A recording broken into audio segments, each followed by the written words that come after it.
Salve, turma boa! Semana de 13 a 20 de dezembro de 2023. E aí, um alerta, uma coisa assim, algumas considerações iniciais. Primeiro, o governo anunciou ontem o lançamento desse celular seguro, mas eu optei por não colocar o texto aqui, nenhum slide, fazer esse comentário, porque eu quero ver se vai funcionar. Vamos esperar aí na aula da semana que vem, se já tem alguma notícia de como está funcionando esse aplicativo do governo aí, tá? Então, e um pedido especial, como penúltima aula do ano, que você fique até o final, porque tem um presente de Natal para você aí que vai prestar, que tem a disciplina de atualidades. No CNU eu posso garantir, porque a ministra Esther disse e afirmou que vai ter realidade brasileira e vai ter atualidades.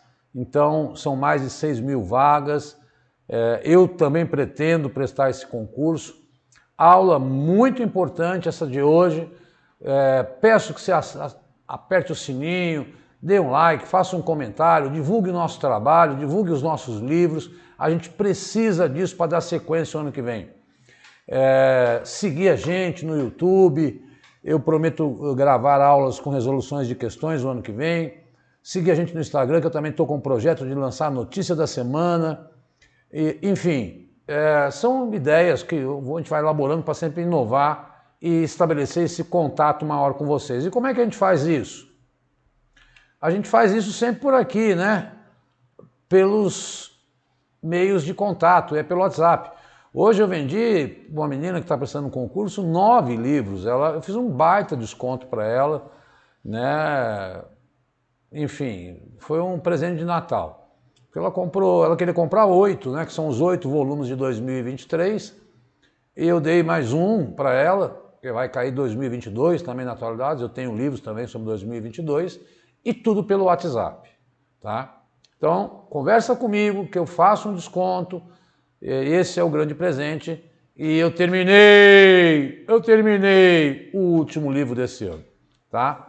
Então essa era a grande novidade, já dei spoiler aqui, mas enfim. Vamos lá, porque temos muita coisa a conversar. Para o seu controle, semana de 13 a 20 de dezembro de 2023. Começando por temas nacionais. Ficando pequenininho, já saindo. O Senado aprovou Flávio Dino, quando eu estava gravando na quarta-feira passada, que subiu segunda-feira a aula agora, né, não sei exatamente quando vai subir, eu sempre gravo às quartas, né? Tenho isso como sempre em mente, de quarta a quarta de uma semana. Então, para você saber, mesmo que a aula demore um pouco para subir e tal, no canal do YouTube, mas ela está sempre, para quem é assinante, em dia lá. O Paulo Gonet já assumiu a Procuradoria-Geral da República, que é o poder paralelo, né, que tem a função de julgar se o judiciário, o executivo e o legislativo estão andando corretamente. O Flávio Dino sofreu um pouco mais, porque ele tem um viés político, mas também foi confirmado aí como ministro no lugar da Rosa Weber no Supremo Tribunal Federal. Ele tem 55 anos, vai ficar até os 75, temos mais 20 anos aí. Óbvio que 47 a 31 foi bem apertado, porque ele era um ministro do governo e a ala da oposição votou contra a indicação dele, tá? Mas ele passou porque precisava de maioria absoluta e ele teve. Foram 10 horas de sabatina lá na CCJ. Então está confirmadas as indicações de Lula. Ora, o governo sofreu duas derrotas importantes e teve uma vitória. Então vamos analisar as derrotas e analisar a vitória, tá? Derrota. O Lula tinha vetado, né, o Congresso aprovou a desoneração da folha de 17 setores da economia e até 2027 o Lula vetou, porque ele queria uma contrapartida. Então, o que é essa desoneração? Então, quando o Congresso veta a decisão do presidente, o Congresso é soberano. Com isso, passará a valer a regra que permite às empresas desses setores substituir a contribuição previdenciária de 20% sobre os salários sobre uma alíquota de receita bruta de 1 a 4,5%. O governo queria uma contrapartida, mas ele também não apresentou um projeto. O Brasil, o governo meio comeu bola, né? Já tinha sido rejeitado no Senado, depois foi rejeitado por 378.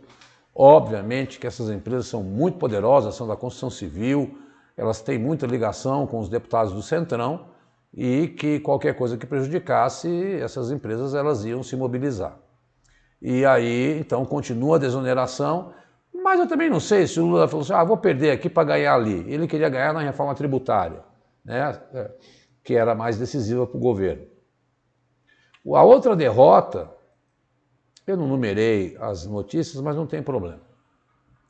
O Congresso derrota o governo e retoma o marco temporal. Então, o Lula, eles aprovaram uma lei estabelecendo lá, com a queda do veto, o texto vai para promulgação. Passará, portanto, a valer a tese que estabelece que os povos indígenas somente terão direito à demarcação de terras que já foram tradicionalmente ocupadas por ele na data do 5 de outubro. Então, volta o marco temporal 5 de outubro de 88.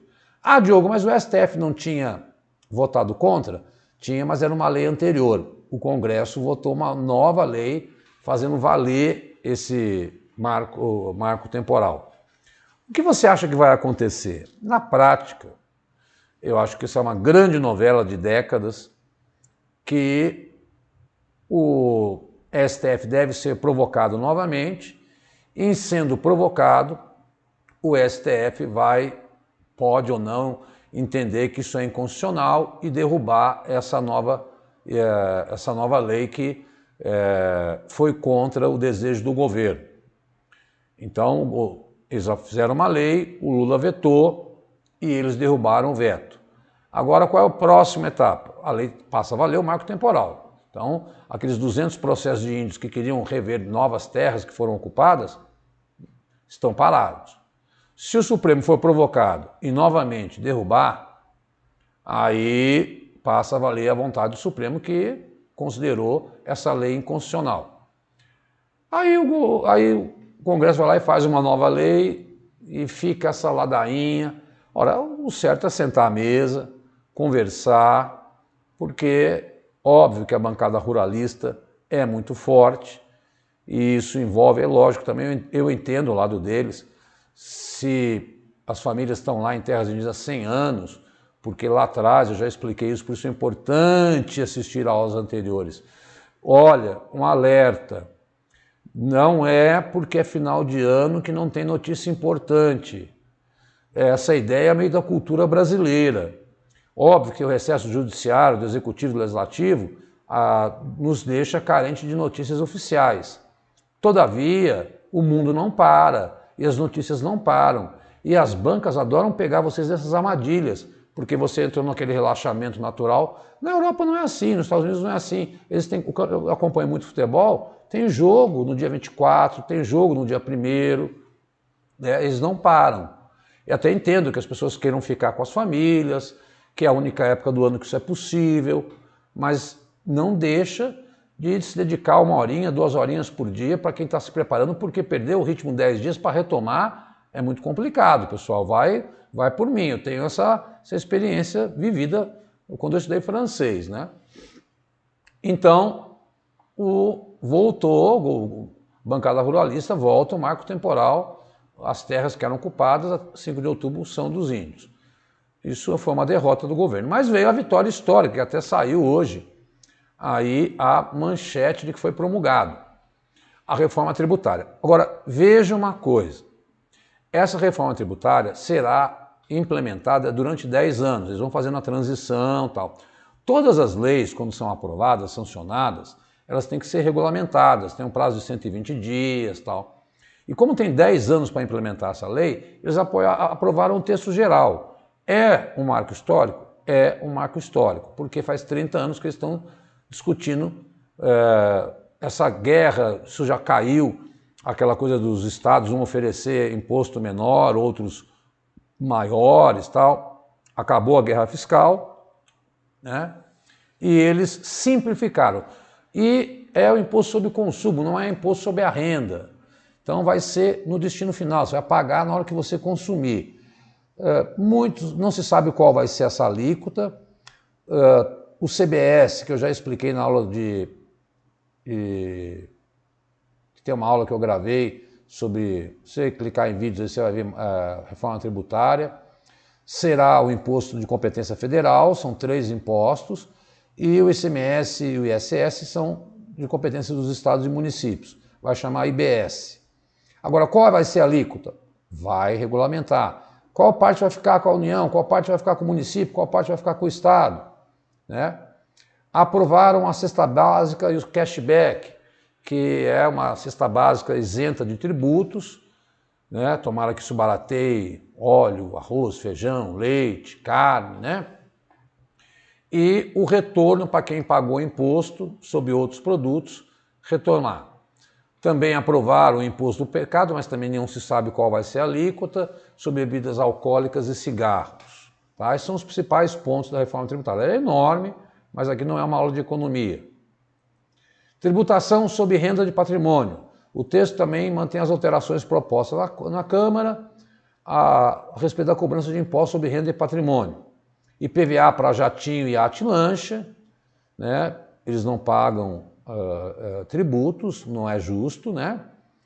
Tributação progressiva sobre herança. Então, isso é muito, aqui no Brasil é muito assim, bonzinho, lá fora é bem pesado. E alguns, eu não coloquei a lista completa, vão ficar, alguns setores vão ficar isentos da cobrança. Transporte coletivo, dispositivo médico, acessibilidade, medicamentos, saúde menstrual, produtos agrícolas, ovos, educação no ensino superior, mas tudo isso vai também ter que ser regulamentado. Então, muito cuidado, saiba o eixo central, ela foi promulgada hoje, acabei antes de começar de gravar a aula, estou gravando agora 19 horas da quarta-feira, dia 20 de dezembro.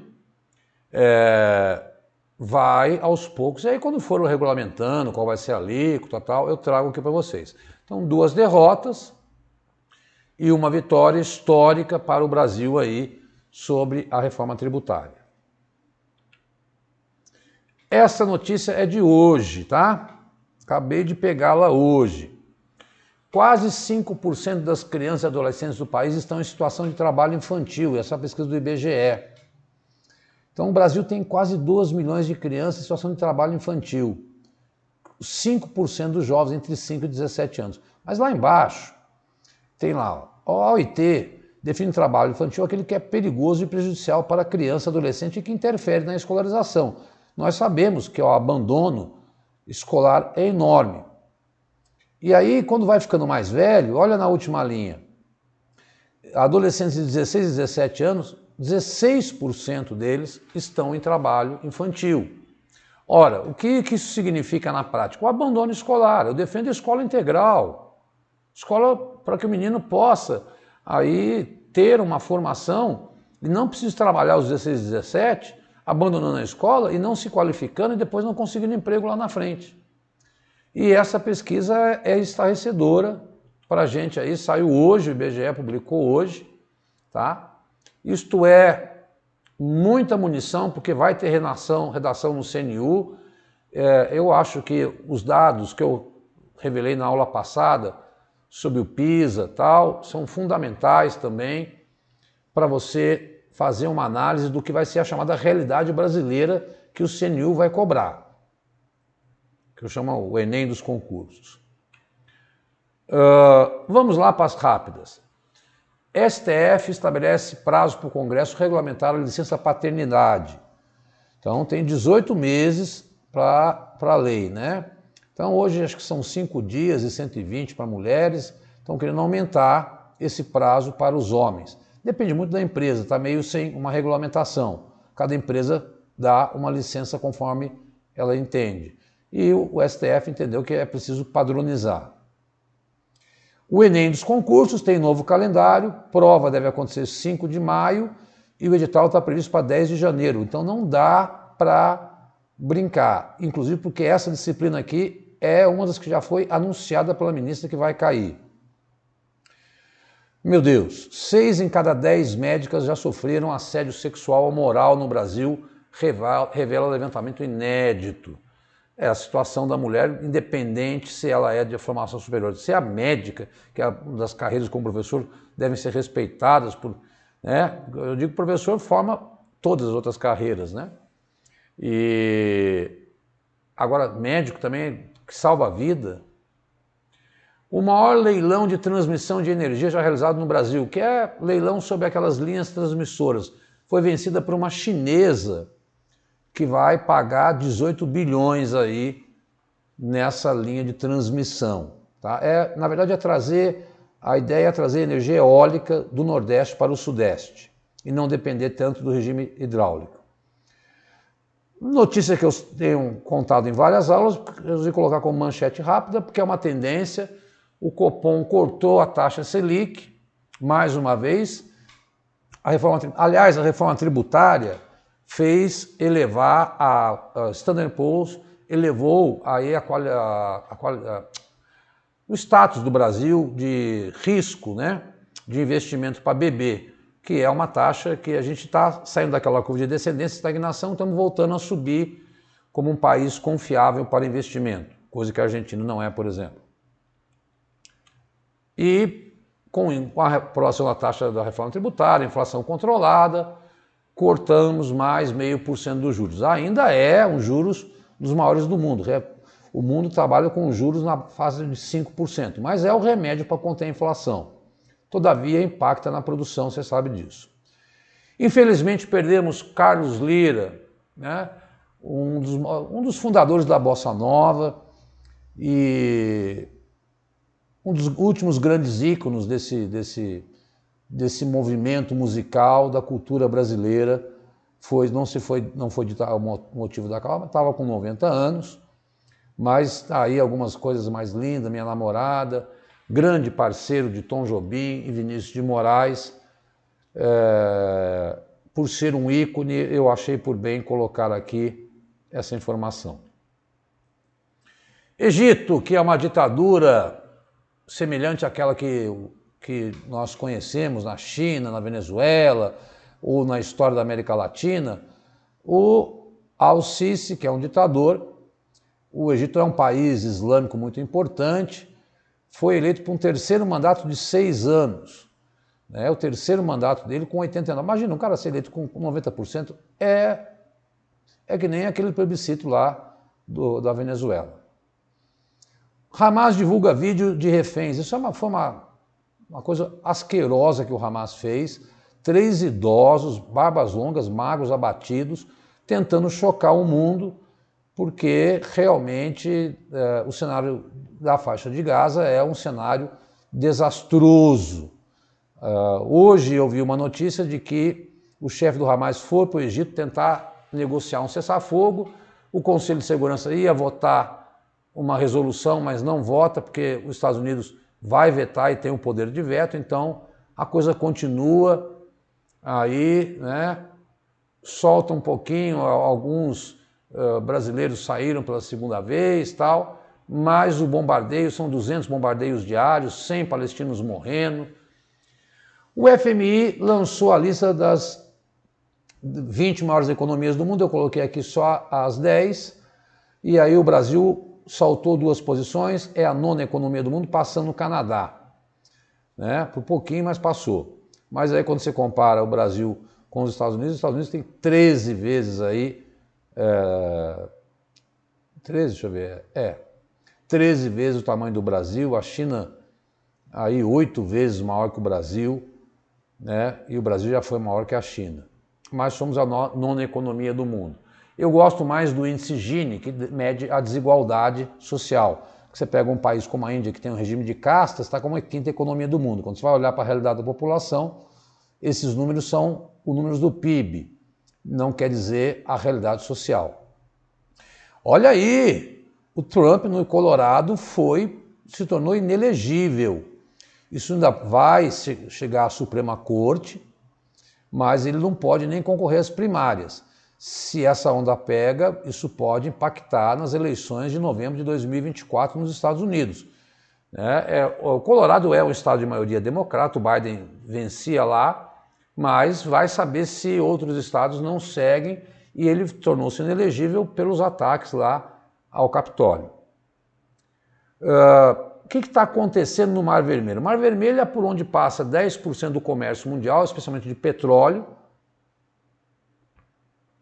Navios que com 250 mil toneladas, 50 navios por dia passam ali pelo canal de Suez, pelo Mar Vermelho.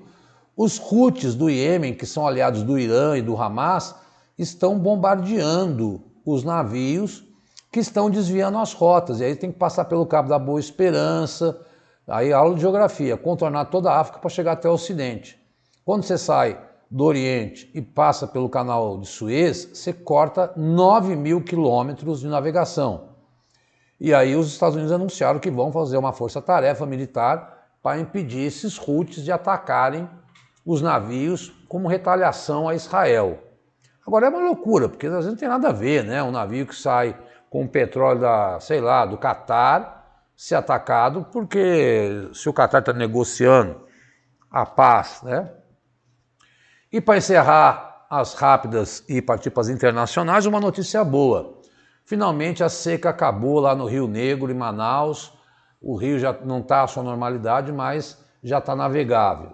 Era esperado que isso acontecesse, mas foram 6 meses de muito drama para a população norte que, por conta do El Niño, viveu essa seca que nós não conhecíamos na história. Que eu consigo ficar pequenininho. A União Europeia surpreendeu, porque é preciso que todos os 27 membros autorizem a candidatura da Ucrânia a entrar na União Europeia, que só pode, não quer dizer que ela vai entrar, ela vai se candidatar, mas em guerra ninguém entra, então é preciso que todos os membros do bloco, e o Viktor Orbán disse que era contra, porque ele é aliado do Putin, mas a União Europeia anunciou que, olha, Ucrânia, se você quiser ingressar, você pode. Óbvio que entrar na União Europeia é um caminho para depois entrar na OTAN, que é o que exatamente a Rússia não quer, né? Então, o Orbán, ele vem bloqueando a concessão de 50 bilhões de euros para ajuda à Ucrânia, que vive o seu pior momento da guerra, mas veio com essa notícia boa para acordos econômicos, né? Cuidado para não confundir a razão da guerra, que a Ucrânia quer entrar na OTAN, que é uma organização militar. Gente, maravilha, maravilha, maravilha. Agora temos um acordo. Por isso eu falo, é fundamental assistir aos anteriores. Eu sei pela visualização no YouTube como é que tá. Se você está assistindo essa aula e não assistiu às outras, você perde o fio da meada. E perder o fio da meada faz você ter dificuldade de entender. Daí o porquê de a gente gravar semanalmente e não ficar com uma aula de 3 horas, como fazem por aí, e o aluno não aguenta. Então eu gravo 30, 40 minutos semanal para que seja em doses homeopáticas, você vai acompanhando. Foram lá para uma ilha do Caribe, São Vicente e Granadinas, no dia 14, sentaram à mesa mediadas pelo Brasil e pelo presidente de São Vicente e Granadinas e chegaram a um acordo com alguns pontos. Venezuela e Guiana, que eu já expliquei essa briga pelo território de Essequibo. Então, Maduro recuou na prática, né? Porque ele sabia que a Guiana teria ajuda norte-americana. Então, não fazer ameaça ou uso da força em quaisquer circunstâncias, controvérsias serão resolvidas de acordo com o que rege o direito internacional, buscar coexistência pacífica na unidade da América Latina e no Caribe. O Brasil até foi elogiado pelo presidente dos Estados Unidos por mediar muito bem esse acordo. Ficam cientes que tem que seguir as leis internacionais, continuam com o diálogo, devem envolver a CELAC, que é a cúpula da Comunidade da América Latina e Caribe, está uma comissão para conversar e vão se reunir nos próximos 3 meses no Brasil para discutir novamente o assunto. Claramente o Maduro deu uma recuada, porque viu exercícios militares norte-americanos na Guiana e, enfim, a gente já havia dito já que era muito mais uma um jogo de tentativa política dele de unir o povo, de um nacionalismo colocando o inimigo fora do país. Mas recuou porque o próprio presidente Lula ligou para o Maduro e falou: olha, Maduro, se você continuar com isso, o Brasil vai romper com a Venezuela. Bom, mudança nas regras da ajuda humanitária. Antes, a ajuda humanitária só passava pelo Egito, mas só podiam passar 100 caminhões, que é insuficiente para abastecer Gaza. A guerra continua. Hoje, eu vi a notícia que o chefe do Hamas foi para o Egito conversar um novo cessar-fogo, mas, como eu falei, não estão votando nada na ONU. Há uma forte pressão sobre Israel por conta dos sucessivos ataques, mas também uma forte pressão. Imagina ficar mostrando aquele vídeo, imagina as famílias dos reféns, que são 130, que estão ainda sob a mão do Hamas. Mas agora Israel permitiu a entrada de 200 caminhões para uma passagem que liga Gaza a Israel. A passagem, porque Gaza tem fronteira com o mar, com o Egito e com Israel. Nós já mostramos em mapa. Então agora podem entrar 200 caminhões por dia e, obviamente, isso exige aí a contrapartida do Hamas de soltar aí reféns, né? O Biden tem pressão, o presidente Biden levantou essa questão em telefonemas e foi um tópico importante durante minha visita a Israel nos últimos 2 dias, escreveu o Michael Sullivan, né? A financiar a modernização da fronteira de Rafah o mais rápido possível, para que a ajuda humanitária também seja. Então não adianta só mandar ajuda, tem que melhorar a passagem ali para que tenha segurança, para que essa ajuda chegue a Gaza, porque eu não gosto nem de ver a cena daquelas crianças. A gente já cansou de falar, né? A gente não consegue, porque é uma guerra que nunca morreu tanto jornalista, então é muito perigosa, mas 90% do norte de Gaza está destruído, os prédios, não justifica nem um lado nem o outro. Eu acho que a gente tem que procurar pensar dessa forma nessa guerra e pensar, né, já em Natal e Ano Novo, em tempos de paz para o mundo. Em decisão histórica, Vaticano autoriza bênção para casais do mesmo sexo. Nova orientação está em documento autorizado pelo Papa Francisco, divulgado na segunda, antes de ontem. Igreja Católica diz que a autorização não muda a doutrina sobre casamento e padres podem se negar a fazer rito. Ora, então, pela medida, padres católicos romanos podem, a partir de agora, abençoar casais do mesmo sexo, se quiserem. Se não quiserem, podem recusar. Isso não significa que a bênção também não pode ter qualquer semelhança com a cerimônia de casamento. O casamento é um sacramento, né? E a Igreja católica não permite. Mas abençoar é algo que o Papa Francisco já vinha sinalizando há algum tempo, né? Ele falou: não podemos ser juízes que apenas proíbem. Então, em agosto ele disse que mulheres trans são filhas de Deus. Ora, é a Igreja Católica tentando se modernizar diante do avanço das outras religiões em antigos redutos católicos. Se não se modernizar e não entender que essa população existe, se você é contra ou a favor, a gente tem que respeitar a sua opinião, mas nós temos que pensar nos direitos humanos e respeitar o cidadão como ele é. Não dá para, nesses tempos sombrios, vir com preconceito. Olha, o impasse no Chile, um país dividido, né? No último domingo, um novo plebiscito.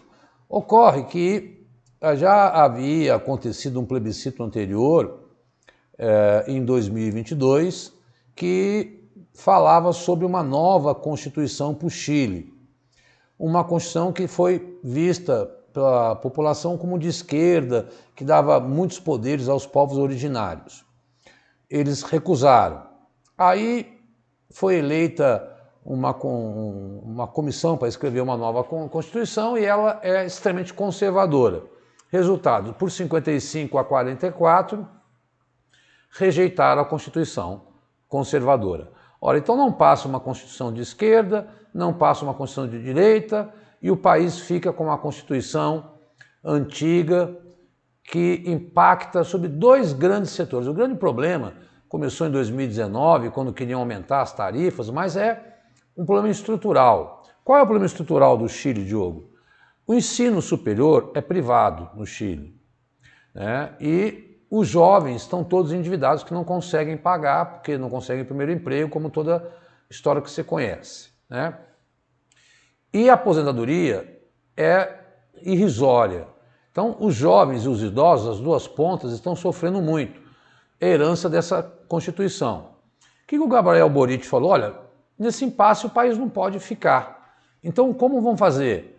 Vamos fazer reformas na Constituição atual, tentando evoluir para mudanças no quadro social chileno. Porque ora rejeita-se a esquerda, ora rejeita-se a Constituição da direita. E com isso, o Chile ainda sobrevive com uma Constituição totalmente anacrônica. Olha uma grande, uma medida mais política do que eu entendo aí, porque o governador do Texas assinou um pacote de leis para prender imigrantes ilegais. Aliado de Trump, Greg Abbott testa limites com o governo Biden e torna crime estadual quem cruzar a fronteira sem documentos. Se não apresentar o documento, o imigrante será preso e deportado do México. Se for reincidente, a pena de prisão pode chegar a 20 anos. Além disso, vamos entender que o Texas tem uma fronteira de 3.000 quilômetros com o México, anunciou que vai gastar cerca de 7 bilhões de reais para construir um muro com o México. Esse cara é o cara que soltou as boias nos rios. O problema aí é lógico, que ele é aliado do Trump, o Texas é um estado conservador, né? E na legislação americana, quem tem que produzir leis sobre questão de imigração é o governo federal. Esse é o calcanhar de Aquiles do Biden, e onde ele está sofrendo muito aí na opinião pública americana. Tanto que o Congresso, os eleitos que foi com o Pires na mão, depois da posse do Milei, pedir dinheiro, e o Congresso falou, não, eu quero dar dinheiro para resolver a questão da migração aqui dentro dos Estados Unidos, e não ficar ajudando a Ucrânia. Então, num cenário político, isso, assim como aquela decisão do Colorado, que tornou o Trump inelegível, e aí isso mostra... Eu assisti uma minissérie bem legal, chama a John Adams, está no HBO Max, que mostra muito dessa história da independência americana. Ele que foi o terceiro presidente dos Estados Unidos, né? O segundo foi o George Washington, depois veio ele, né? E ele teve um papel decisivo na independência, e mostra como é que a história americana é muito... É uma reunião de estados com leis próprias. Então, o Texas faz essa lei, mas o Biden diz, não, quem tem que legislar isso aqui é o governo federal. Bom, tá aí essa questão que vai aparecer na campanha,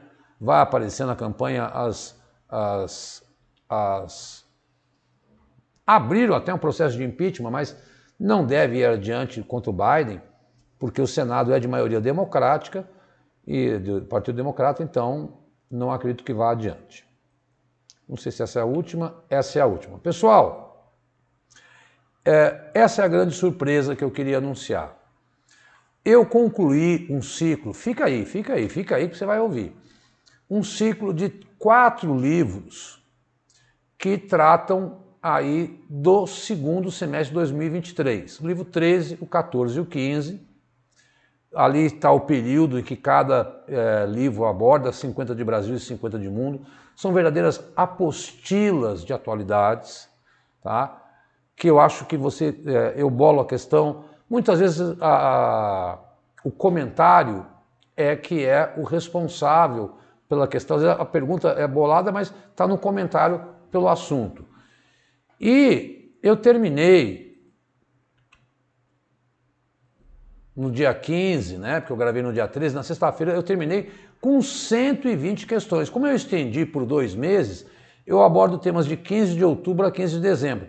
Somando-se às 2 aulas que você vai ter, somando esses livros e as aulas que você assiste, você tem o ano de 2023, aí, ou pelo menos o segundo semestre, completo, com questões. Vão dar 420 questões, aí 210 de Brasil, 210 de mundo, com temas diferentes, super comentados. Eu estou fazendo uma promoção. Se você adquirir os 4 livros, quando a pessoa compra só um, é R$25, é o preço de uma Heineken. Eu faço a R$70, tá? Esse me deu um trabalho enorme. Mesmo com 120 questões, eu vou manter o preço que eu mantenho desde 2021, tá? Então, Diogo, como é que eu faço para adquirir esses livros poxa, esse tá uma preciosidade, esse livro. Cada livro que eu lanço eu fico muito mais entusiasmado, porque ele está com questões que eu tenho certeza que vão estar no CNU. Tenho certeza, porque muito sobre a COP28, muito sobre Israel versus Gaza, muito sobre as decisões do governo nesses últimos meses, tá? O modo para entrar em contato comigo é seguir a gente no Instagram, porque lá eu aviso quando a aula subiu no canal do Vencendo Concursos. Quero falar sobre o livro. Hoje eu vendi 9 livros para uma menina. Que ela falou: Diogo, eu maratonei as suas aulas e gabaritei atualidades. Eu descobri você pela internet, comecei a assistir as suas aulas, maratonei e gabaritei atualidades, mas eu vou prestar um outro concurso em janeiro. Eu senti a importância dos livros porque eu gabaritei e eu fiquei super feliz com a Marcela. Muito obrigado, Marcela. E assim, é isso, pessoal. Eu fico muito feliz quando eu lanço um livro, tá? Manda um WhatsApp para mim que a gente negocia aí, tá? E eu analiso o seu edital com você. Também quero deixar aqui os endereços para quem está assistindo pela primeira vez do Vencendo Concursos. Segue o Vencendo, porque toda hora o Cristiano está analisando edital, fazendo programa de estudo, de prefeituras, de concursos grandes, enfim, e é o canal que mais cresce no Brasil. Quero encerrar porque a próxima aula é dia 27, eu não vou parar, dia 27 de janeiro eu estou aqui, e desejar uma Feliz Natal, onde eu gosto sempre de dizer isso no Natal: mais carinho e amor e paz e menos presente, né? Porque não vamos materializar uma festa aí que deve ser de harmonia e lutar pela paz mundial num ano tão sofrido para todo mundo, né?